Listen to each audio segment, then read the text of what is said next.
You're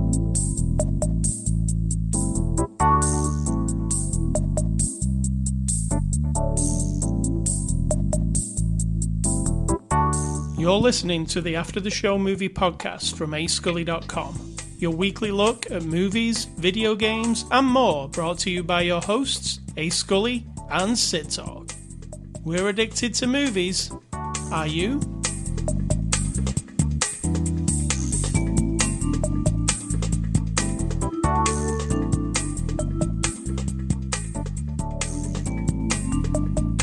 Welcome, Cidtalk. Hello. Hello. How are you doing? Great. You good? You're pretending like we weren't just talking about 25 seconds ago. I was trying to surprise you. And pretend, put on a show for the peeps. Yeah. I'm just the same as I was 30 seconds ago. I'm good. So you're just fine. I'm just fine. Have you got anything to say before we start the show? Nothing except what I just observed when I did a search. I'm trying to learn how to do photo portraits, of people. I do know pets, that. I suppose I get. And I just did on Pinterest. I like to collect samples of things to kind of educate my brain. I do male portrait, and I'm not even kidding. It's like almost every single one of them is naked from the shoulders up with these sort of like notched heads to one direction. I'm like, it's a thing. Would you like me to take a naked portrait of you? No. So that's it. That's what I'm doing. And I'm also playing City Skylines. And I'm doing this podcast with ascully.com, who happens to be my husband. And that is not the name on the marriage certificate, by the way. Cidtalk and ascully.com are not the names. I mean, there might be. Not our official names. All right, it's Saturday, August the 20th. This is After the Show, number 750. We are a movie review podcast, and every week we look at a new movie. This week's movie we're looking at is Resurrection. It's a 2022 movie. You can watch it on the streaming network Shudder right now, which is a horror streaming network. It's not rated, and it's from our friends at IFC Films, who sent us a copy to review. Cidtalk, give us the synopsis of the movie Resurrection. A woman is tormented by her past, and shit gets weird. I'll give you the one off the box. That's not on the box? No. Margaret's life is in order. She is capable, disciplined, and successful. Everything is under control. That is until David returns, carrying with him the horrors of Margaret's past. That's fair. That's totally fair. It is fair. So, Cidtalk, Resurrection, how did you like this movie?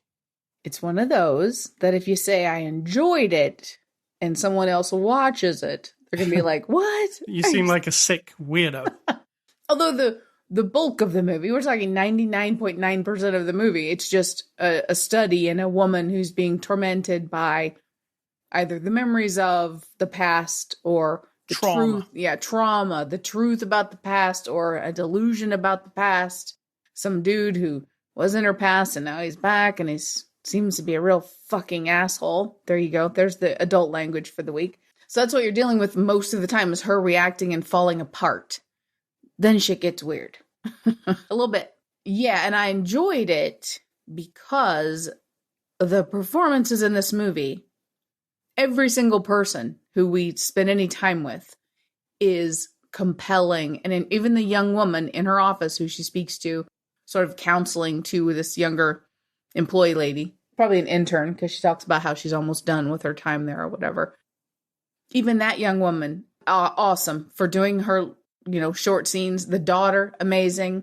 What's his face? Yeah. King of the Apes guy. Excellent. King of the Apes. Planet of the Apes guy. Amazing. Even the boyfriend guy from work that she's having sex with, totally buy him as that guy.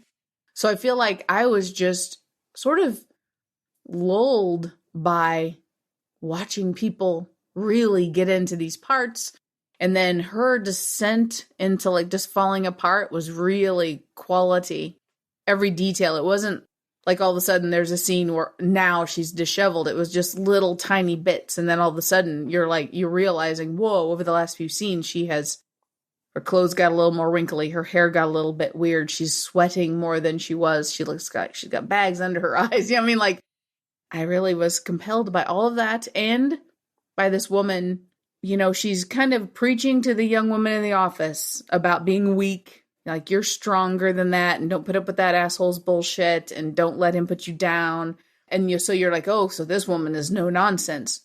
But what we find out is whatever broke her, or whatever's broken in her from her past, steals away her strength as well, right? It makes her the person, and you're going like, why are you doing this? Why are you choosing to follow him?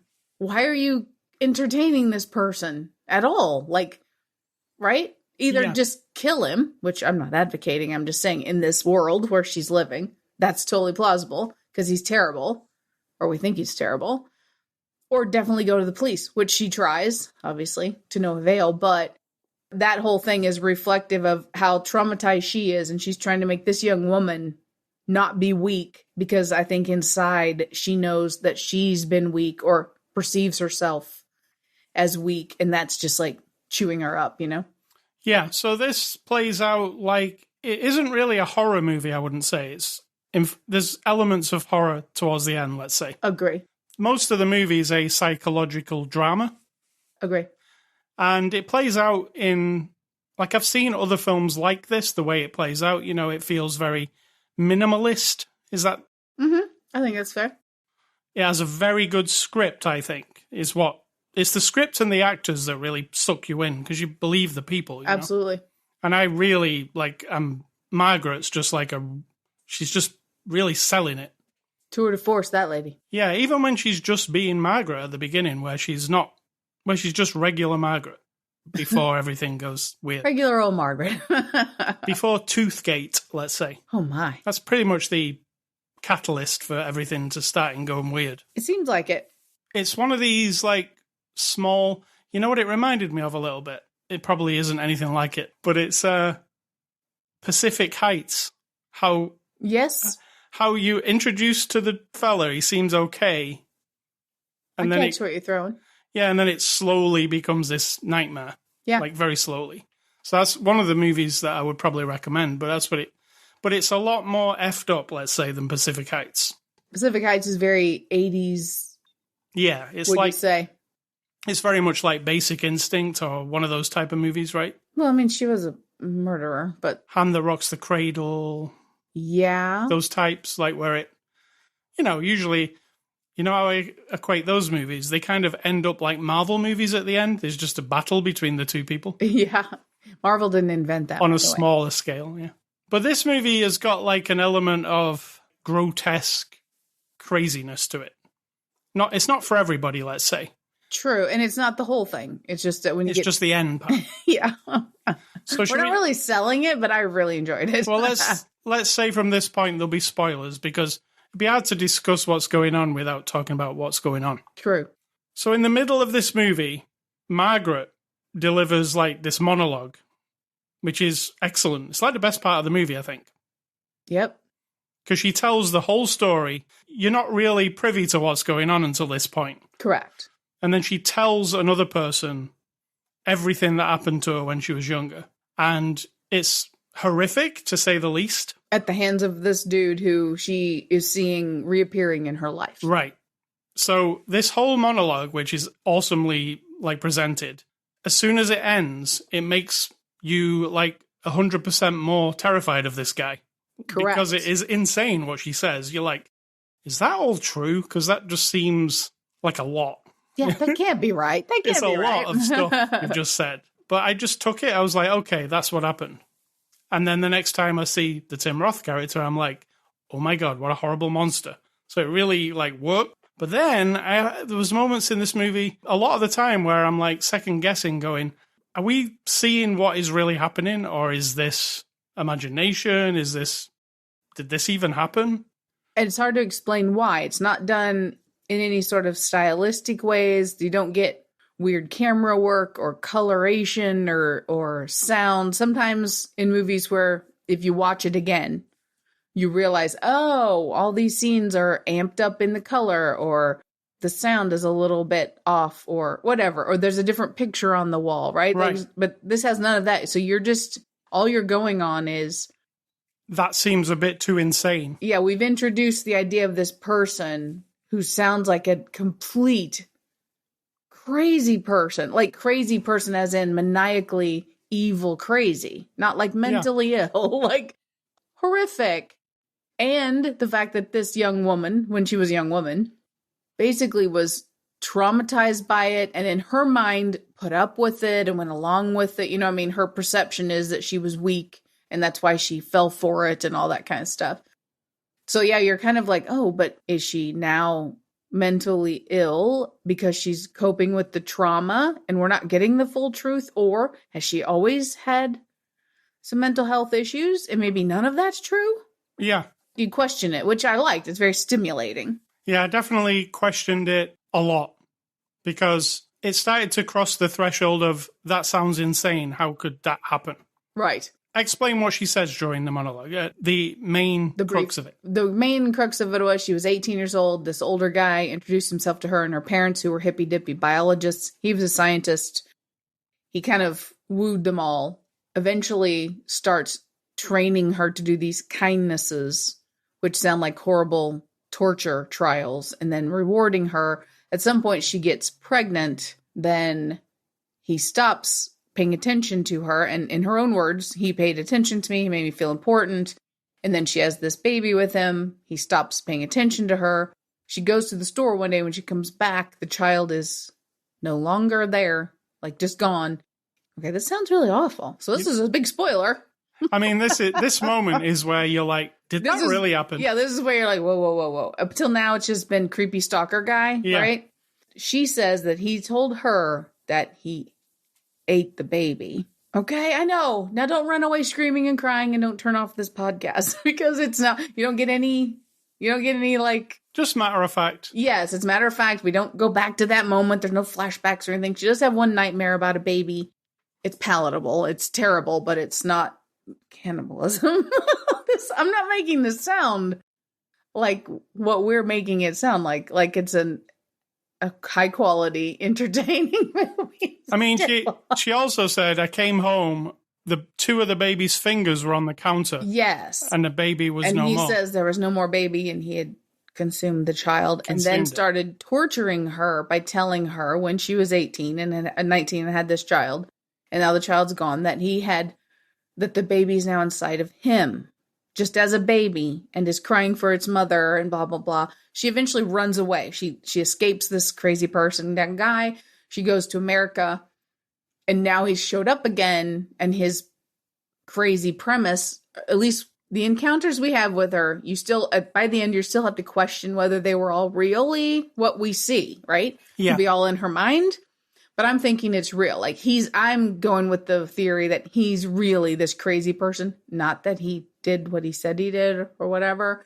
He comes back to her life and then she just triggers into this like self-defense trauma mode. Oh, just think about if that's real. And now she's trying to deal with it. Yeah. I mean, my gosh. See, I thought immediately after hearing of all these actions, I was like, okay, so this movie comes down on one or two sides.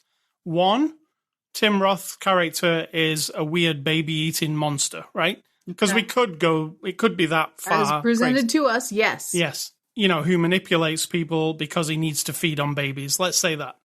Or... Oh my God, I didn't even think of that. You're dark. That's dark. Well, I mean, we've seen enough horror movies to... True. Okay, so that's adding a whole other layer to something I didn't even think So that was my first thought. And then I was like, this movie's not really presented to you in like an insane way like that, though. It seems pretty ordinary. True. Almost. So I was like, I'll knock that on the head and I'll go with the other thing. And the other thing is that Tim Roth guy kind of groomed her when she was younger, had his way with her basically. Maybe there was a baby, maybe there wasn't. She was completely traumatized by what he did. And he made her do these weird things called, what were they called? Kindnesses, which could be, you do a thing for me and then I'll reward you for it. Even now in the present, he gets her to do another one where it's sitting in the park barefoot in a very strenuous yoga pose for like 12 hours. Yeah. And if she doesn't do this, he'll know and he'll go and harm her daughter, who she has had in the meantime. She has an 18-year-old daughter, by the way, as well. And all I think the kindnesses are, I don't think it matters what the physical act is. I think all it matters is that he's got control over her. Absolutely. He says, you go to work every day now with no shoes on. Absolutely. And so he can look at that and go, haha, she just does everything I say. Cool. Yeah, and we never get any hint of why he is the way he is or anything. We don't get any, like, hint of his past. We don't see another person who claims he's done this to them, or we know he's a biologist, but there's never even, like, a little hint of a reason. Maybe if you looked at the Google searches that she does, if you read real close, maybe. Yeah. She does Google searches for this guy, and he's, scientist or whatever. If you looked real close, maybe you could see, maybe that's part of it is like human behavioral study, something. We have no explanation for why No. She does claim he's using her as a muse and that he's inspired to do his work, and then all of a sudden he wasn't, so who knows? But then you don't even see that he's getting off on it, because when she goes to work with bare feet, we don't ever see him going, ooh. True. You don't even have that kind of connection. You're just like, oh, well, he gives her something to do, and she does it without question. She just does it, because... What? She's still traumatized by him? She's scared of him? That's what I think that trauma is so deep that you don't escape it, But those things are more terrifying than the ending for me. The monologue she says, that whole story there, just on its own as a short film, is really effective, I think. Oh, yeah. If she just sat and told the camera that story, and then it went to the end, I would be like, wow, that was pretty, like, traumatizing. Because... what a story. I mean, is it a story or is it a real thing? Exactly. So I never quite knew. Now, the movie at the very end goes to this hotel room. They actually, finally have a showdown together, basically. And the showdown gets crazy. We watched the movie Men a few weeks back, and that movie had an insane showdown that you didn't see coming. This isn't like that. No. Men is a whole other level. But this is another, like, showdown where I wasn't expecting it to go this far. True. She basically stabs him and then cuts open his stomach and proceeds to pull out a baby. That's pretty much what we see happening. Let's caveat that. So let's say that while he was telling her throughout the movie, your son's inside me, he needs his mother, he's crying. And then there is a baby inside him, which she kills him and removes it. And then the very final scene is her with the baby, all safe. The end, right? Except. In my eyes, just from watching lots and lots of movies, that end scene, which I felt was unnecessary, to be fair. The very, very end scene. Oh, did you? Yeah, it's her in this, like, kind of white room. Kind of dreamy. It's kind of glowy. Let's say the word glowy and dreamy. Glowy and dreamy. She's got a new baby in her arms. Her other daughter's there, and everything's going to be all right. The end. Well, it's clear that that's not really... But it wasn't the end. She gasped, and that was very, very pivotal, because throughout the movie, she's had 2 other bad dreams. And each time when she wakes up from these terrible dreams, she goes... Right.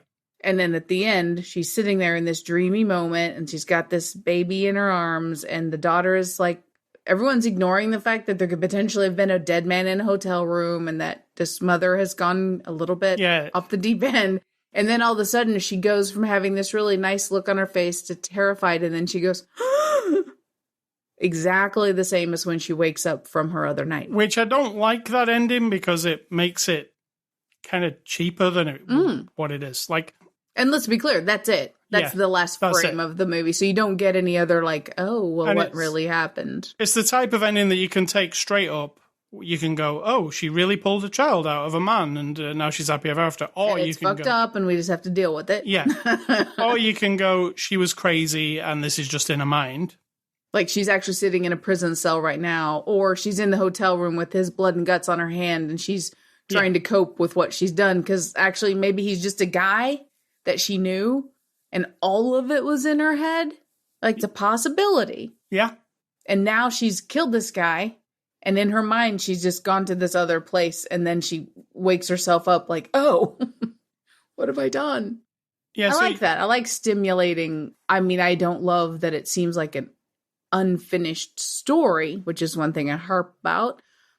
But I like that you go, well, hold on, it's because it's so well done, all of it. I can accept. Yeah, it's very high quality in terms of, the actors are obviously top of the game kind of actors. If this was made in a different way and it was kind of like a really B movie, like with lower grade actors, let's say, and not as good special effects and things like that, it might just come across as hokey. But it comes across that ending. See, my ending is better. So my ending is they're in the hotel room. She cuts open his belly. And the camera like goes over the top to look inside when you would ordinarily see in the movie the baby. And you see nothing, just his guts. And then it ends. I would have had it that way. But that's then 100% that this woman is mentally ill. And we don't that's not necessarily the story, right? I think I fall on the side of that she is, or that Tim Roth is, crazy child-eating, what do you call it? Cannibal? Succubus. What? You've made up a whole bunch of stuff to go with this movie. Yeah. Like he needs to Holy crap. do that, and then he needs to consume the baby. Good Lord, you have seen a lot of crazy ass shit. I mean, you could go that way. You could. It is a horror movie. Absolutely. But it sure. isn't. You just said it's not a horror movie. Well, it's on the Shudder network, so it's got an element of horror to it. So I would have done it that way. I think I would have preferred there to be a answer to the question of what's going on. You don't always have that. And I think the answer to the question really is that white room. I think that makes it pretty clear that it's not real. Absolutely. If it didn't have the white room bit, I think I would have been like, I don't really know. Yeah, I'm on board. Yeah. But that white room seems to stamp it. This is what it was. But it still doesn't answer the question of, what did this guy really do to her? Did this guy really exist? Is she just a traumatized person from something else? Exactly. Or whatever? Did she make up this guy? Then you keep going back and going, oh, hold on, did we ever see him with her and anybody else? We didn't. If you think of, oh yeah, we did. We saw him in the cafe when they were in the cafe. Yeah, and someone did wait on him. Yeah. There was a couple, that's where you have to go in your mind, like, is it I see dead children? I see dead people. Or, see dead people guy, or you're like, whoa, was he never there? And then there's a section in the movie in the middle where she follows him for a couple of days, or maybe 3 or 4 days. And he just does like nothing, right? He does nothing. He's a trap. He knows she's following him. He's making a routine so that she will follow him, and so that there will come a time when she comes to confront him, which is part of his plan. So that's what he's doing. He's got all the time in the world, I guess, because he would have just done that until she confronted him, which could have been years. No, I think he thought that he knows her so well. If she's legit in how she told the story, that's where I'm going with it. Right. Is that he's a maniacal dick, and he just loves the idea of like, yep, I'm reeling her in. I'm the bait, and she's the fish. Is that right? Yeah. But however way you look at it, there's still something fishy going on, because he's like turning up in her life, and he's, I don't know. Is there something fishy going on? Is he threatening her? Well, see, now you're questioning your own sanity. What about the tooth? There's a tooth. Yep. He's missing a tooth, let's say, before we meet him the first time. And the daughter finds a tooth in their apartment. It wasn't in an apartment. She found it in her coin purse in her bag. Right. So that was in her apartment. She was at school. She said, I don't know. Oh, I found at school, it today. Yeah. So he knows who this woman is, obviously. He's tracked her down. He's tracked down the daughter. He's followed the daughter and slipped one of his teeth into the coin purse. So it's 100% that he's harassing them. Yes, but is it harassment, right? The police are like, well, has he done anything? What I mean is it's not in her mind, because the daughter is in on that too. Correct. So 100% he's harassing them for some reason.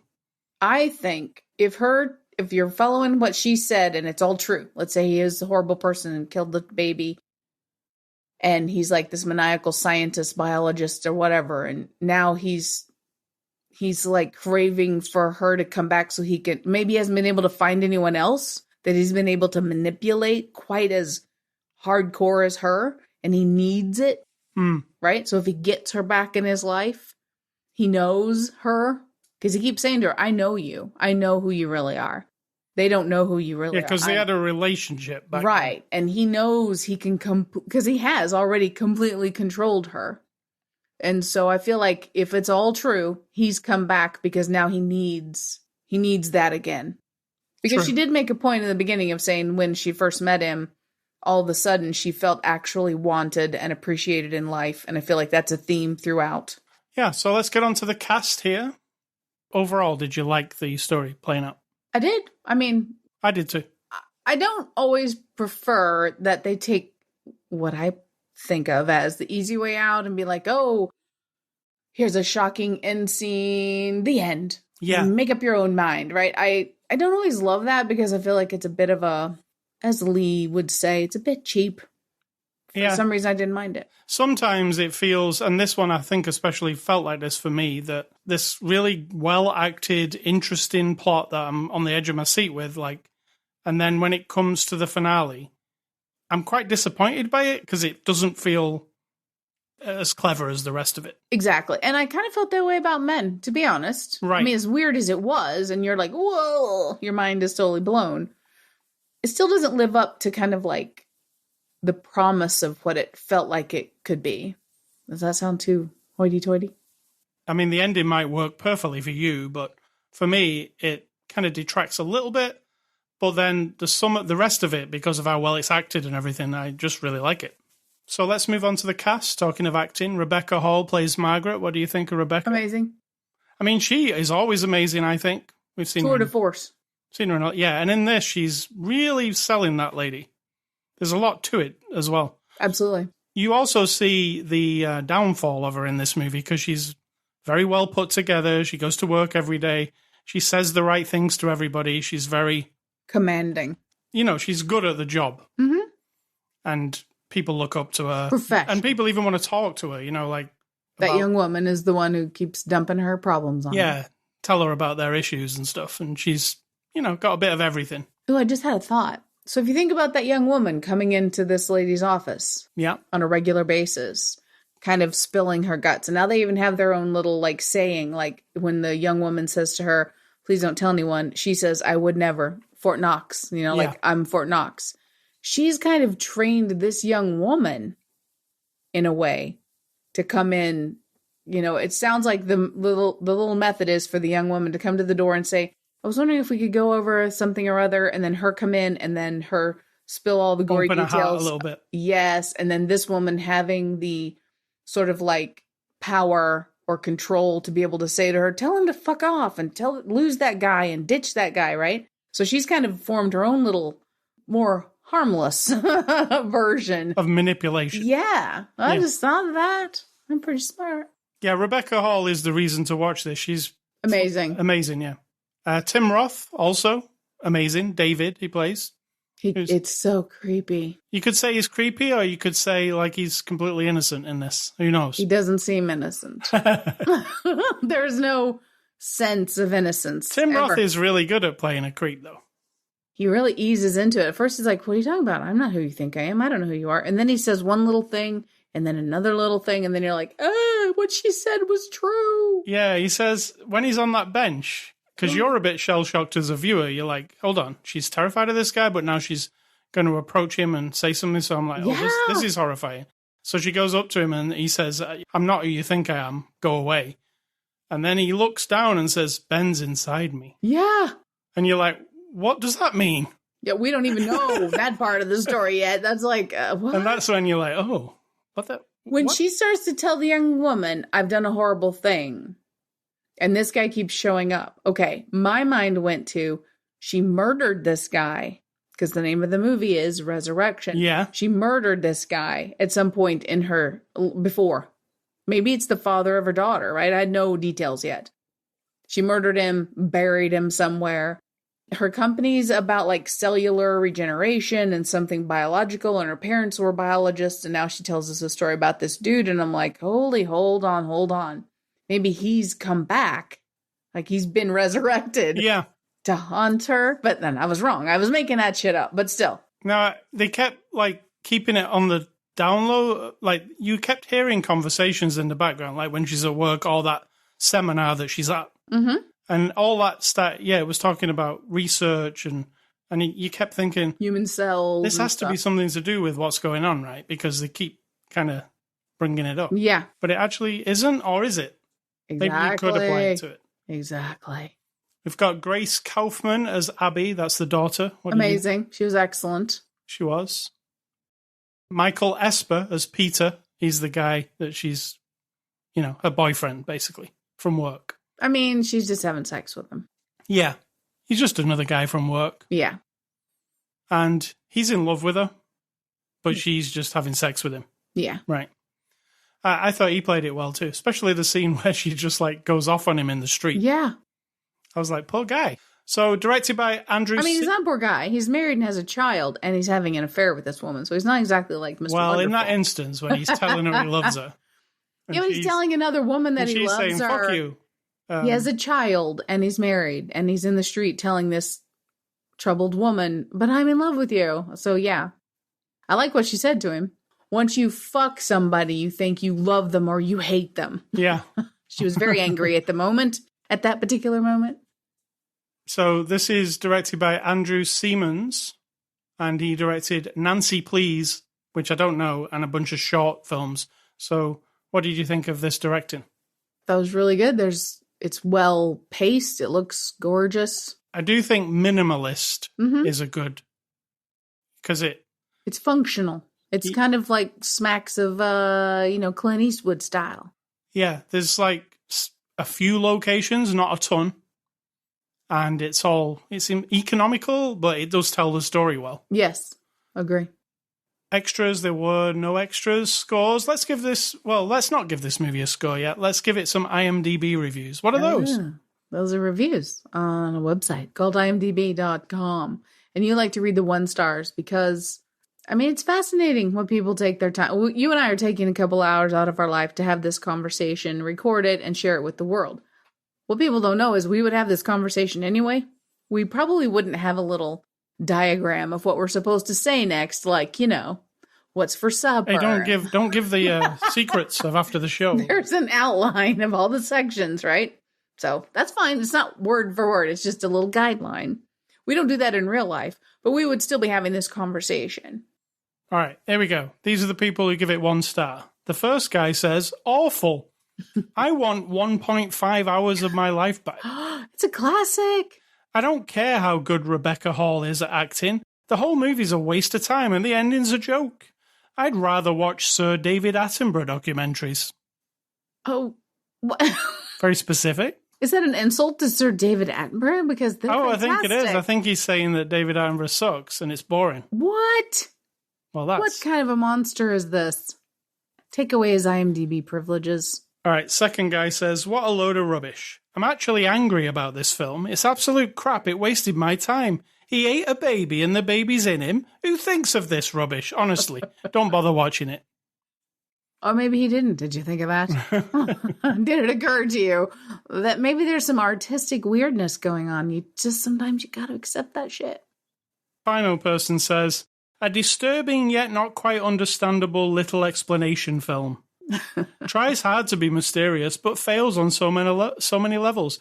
Rebecca Hall's aiming for an Oscar, probably. Otherwise, I can see no reason for her overacting and over-the-top reactions. That's very helpful. And finally, this movie isn't worth me talking about. But I'll go and write on IMDb about it. I will just say this, though. This movie's dumb. It's about a man who carries a baby in his stomach. Just ridiculous. So, you're not even going to talk about it, but then yeah, you go ahead and type that whole sentence just for us. If you really look at it on the surface, you could say it's about a man with a baby in his stomach. If you didn't really think about anything. Yeah, and if you do want to go that direction, then you have to go, okay, get my mind there. Because I find it funny, though, because a lot of people will be like, ridiculous, but they'll watch Captain America, and they'll be like, yeah, right? They won't say, I want my 1.5 hours of my life back. Because of a man who's went to a fucking scientific experiment, and now he's like the strongest man on Earth, and then there's a guy from somewhere in the galaxy who can snap his fingers and make half of all of life disappear. Oh, that's very plausible. But a man with a baby in his stomach for semi-weirdish movie, ugh. Everyone's stupid, don't you think? Yes. I'm part of everyone. Everyone just sounds so stupid sometimes. All right, let's give Resurrection a score here. Of course, not the people listening to this. No. No. They're all geniuses. Now, I'm going to give Resurrection a 6 out of 10. I think 6 is fair. I do think it's fair because it's definitely above average and it will make you think at the end. And I do like a film that you end up discussing because you're like, what the hell was that? I might give it a 7 just because of that, because it gives me artistically a little bit of where were they going and what are we examining here and mental health and da-da-da and the style and the quality. You get what I'm saying? Yeah. I think 7 is fair. All right, I'll give it a 6, you give it a 7. Yeah. Next week, finally, we're going to be reviewing Top Gun Maverick. I like Top Gun. You know I've heard of Top Gun. You know that I like the original Top Gun? Yes. You do? Yes. Tony Scott, great movie. Tell everyone my opinion of the first one. You've never seen it? I have seen it. Oh, you have seen it? But that tells you a lot. I think you saw it once. Yes.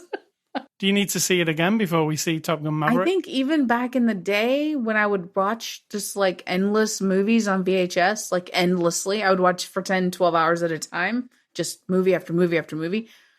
It made no impact. Oh, it made a big impact I on know me. that makes you want to divorce me, but hey. I was a teenager. It had just the right music. Were you a teenager? What year was it? I was probably like 20. Was that a teenager? What year was it? 1986? Yeah, you were a teenager. I mean, I was 18. Was it 1986? I just made that up. I'll tell you. I will do some top quality internet searching. Do an internet search. Everyone does while it. we're on. It's while we're a on hip with the kids to do the internet search. Okay, I did a search. 1986. Very good. Well, I was 18, and you're 18 months younger than me, as everyone. So I was a teenager. Yeah, barely. I just love it. I love it now. I could put it on now. You know the chime at the beginning where it goes dong? No. As soon as the movie opens, the Harold Faltermeyer music comes up. You know, the Top Gun music. It goes dong. As soon as I hear that dong noise, I really hope they do it in the new movie. It just makes the hairs on the back of my neck stand up. So it's like Pavlovian dong. I think so, yeah. I think so. That's like me with the beginning of movies like Wizard of Oz and Scrooged and the theme song to Bob's Burgers. As soon as it starts, I'm just like, ah. Yeah. Yeah, I get you. So Top Gun Maverick, that will be next week's movie. Damn, that seems like an impossibility. It's been such a long time. It has. You've been very worried about this movie. I have. I've wanted to see it so badly, but then I've been... Eventually, we'll be able to review it. And now will be the time. So movie recommendations this week, I'm going... Well, Rebecca Hall, I was looking at movies that she'd been in. And I'll give you 2 great movies that she was in. The Town. Remember that one? Yes. What was she in The Town? I don't know, but she was in it. I've not seen The Town for a long time.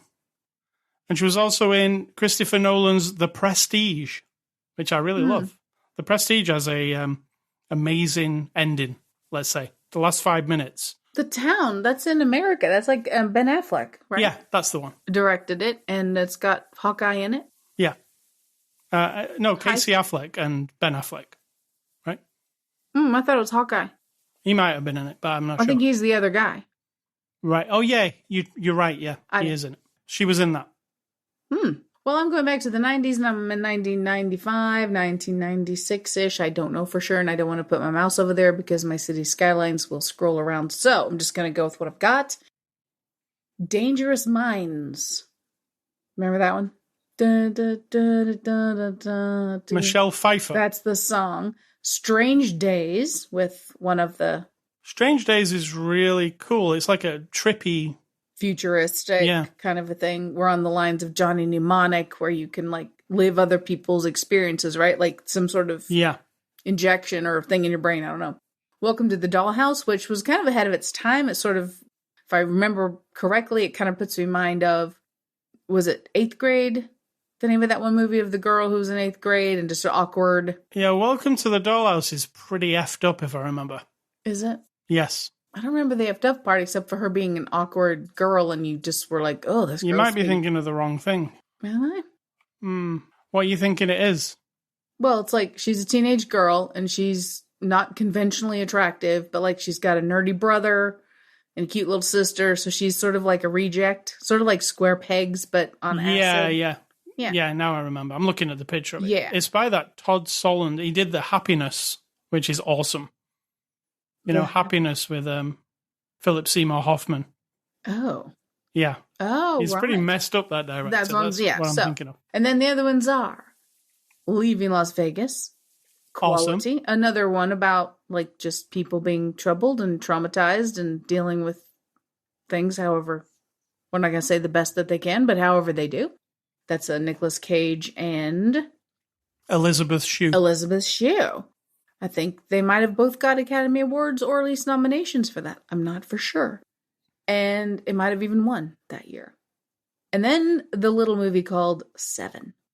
Yeah, nobody's ever done anything as good as Seven in that genre, I don't think, since it came out. You mean serial killer? Yeah, like something's like so, like it was pretty messed up.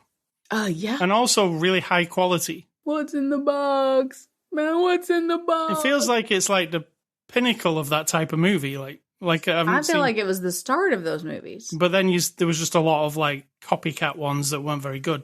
Lots of serial killing movies in the late Maybe 90s. Zodiac was on a level with it. That wasn't in the 90s, though. No, later.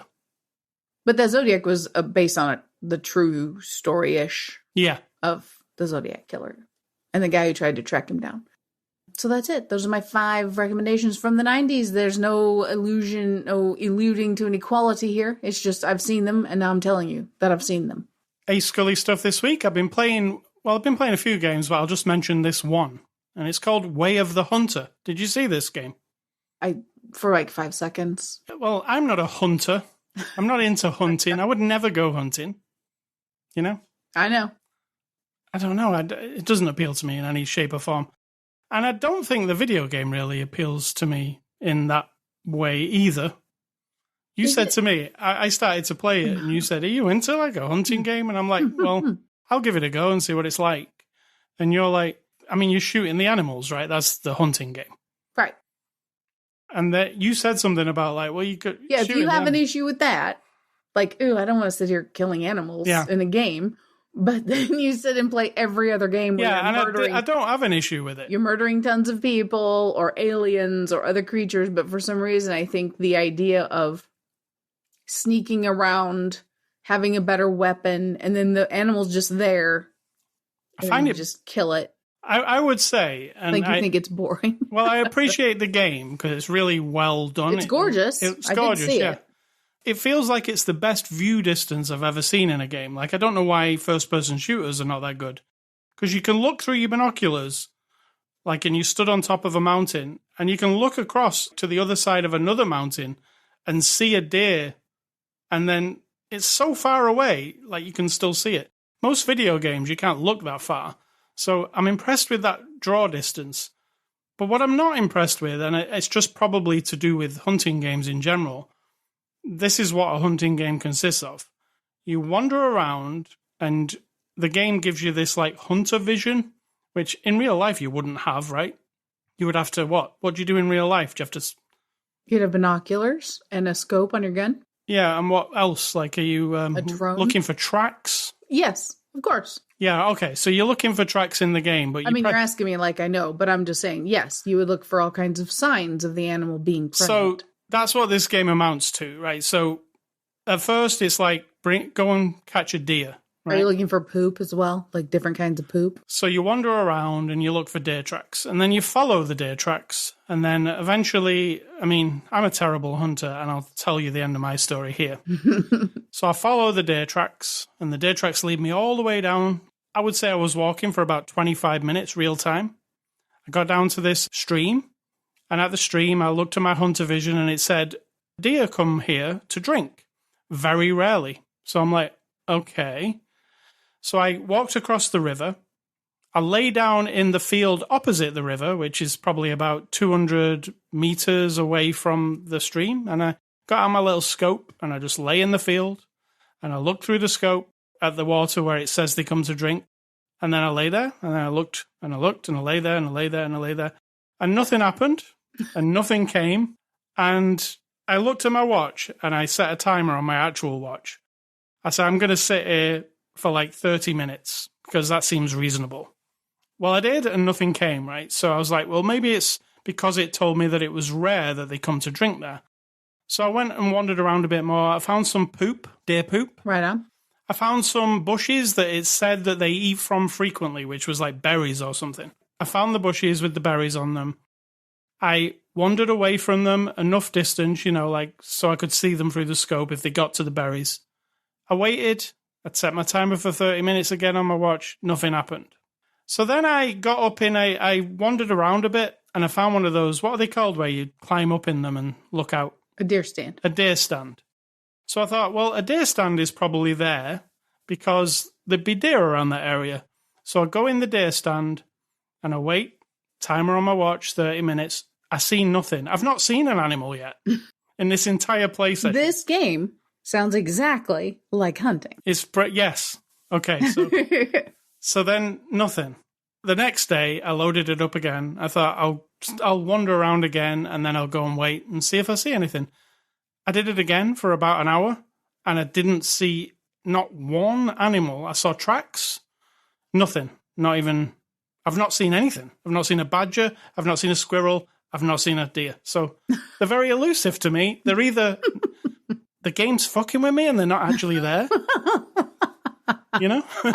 Maybe it's a bug. Or it's a bug and I've not got a chance because it's just me and it's just pissing with me. I don't know. I feel like I'm in the Truman Show and all the animals have been removed and somebody's watching going, look at this idiot. Thinks he can kill something. So that's Way of the Hunter. What they did was they put you on the internet and then you went in this game and the internet went and searched for it and they're like, this person. Look at this idiot. Loves to kill aliens and he loves to play shooter games. And you know what we're going to do? We're going to mess with him. I mean, this is coming from a non-hunter perspective and a non-video game playing hunting game person. So it's very realistic. There's guns, you've got a car that you can drive around in. You can hunt non-existent invisible animals, I guess. I'm sure there are animals. I don't know. My friend said to me, I can't find any animals in this game. I don't think there are any. I think they've all gone extinct. And he said, you have to be really quiet. I said, okay, so I'm going to literally just lie in this field. I ain't going to move. I'm going to lie down in the grass and wait. I'm going to wait for 30 minutes and see if anything happens. Nothing happened. And I even looked through my binoculars in the distance. Nothing. So if you are good at this game and you have found animals, let me know because I'd be interested to see something. That's impressive. But if you like just walking around in the wilderness, great game. The Way of the Hunter, it's called. Cidtalk, what's for dinner? Well, you told me to decide, and so I decided Mod Pizza. We are not sponsored by anyone at all.